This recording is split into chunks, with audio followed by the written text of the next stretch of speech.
Welcome to the Slop Farm. Enjoy the video. You start by removing the drawer and laying parts out where you can see them. You want to identify whether the issue is loose screws, bent tracks, or stuck ball bearings. Once removed, clean grease and debris. That helps you find damage. Make sure to test the slide action off the cabinet.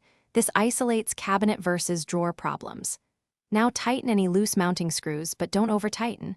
That can warp the metal and make alignment harder later. Next, you address alignment and damaged parts. If tracks are slightly bent, use pliers and steady pressure to bend them back. Severe damage means replacement. Clean the ball bearings and apply a thin film of lithium or silicone lubricant. This reduces friction and prevents future wear.